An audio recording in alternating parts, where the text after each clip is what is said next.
It's our new edition of Text to Talk. If you're new around here, this is my covenant to you. I will only ever talk for 4 minutes, and my intention is not to impugn into you any of my understandings of theological matters, philosophy, or what you should do with your life, but instead to inspire curiosity about these ancient texts and what they might have to do with your own process of engagement, of application. And something very dear to my heart is a project called The Rewrite, where we actually deconstruct the narratives that have been assigned to us in our life and choose our own narratives that we want for ourselves.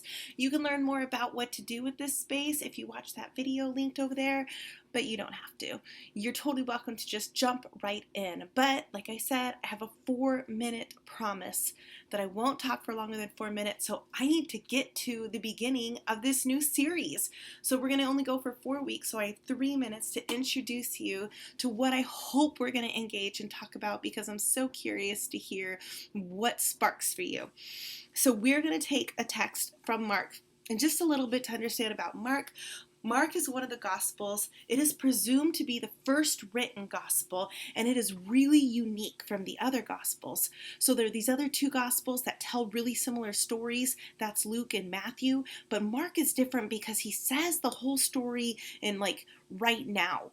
He uses the word immediately 42 times, and he's all about the urgent right now. It's like a graphic novel when he tells the story. And Jesus is depicted as very human in the book of Mark. And in the book of Mark, when Jesus starts, when he comes on the scene, it doesn't start from this place of glorious divine splendor or this place of little tiny baby and we don't get to watch him grow. Instead, it comes from this place of when he privately, in this gospel, realizes that he has a specific way to exist in the world and a specific connection.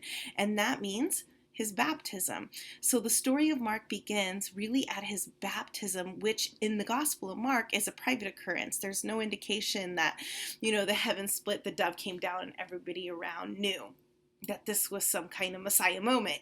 In fact, in the Gospel of Mark, we don't know for a very long time who Jesus is, and Jesus is intent on keeping that a secret.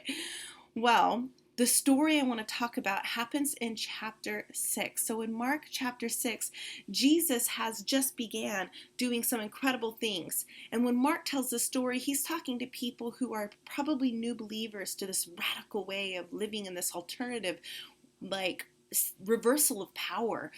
Instead of the first being the most powerful, it's those who serve the most being the most connected. And so Jesus is in this whole new system. But we don't have in this first gospel anything that happened before. We have baptism and then miracles, and then we're going to eventually get to chapter 6, where we're going to spend most of our time, and of course leading all the way to the crucifixion. But who is this person? Especially since Gospel of Mark presents him as just some guy, right? So ordinary, so human. Who is this guy? The Bible doesn't tell us anything about his pre-existing life. In fact, we only hear about that when he gets criticized from his hometown friends, which is exactly what happens in chapter 6. So when you think about your life and your hometown friends, and your own need to reinvent yourself and shift into a new identity, what are the stories that your hometown friends who knew your life before your purpose, your connection, and your call might tell about you? Let's talk.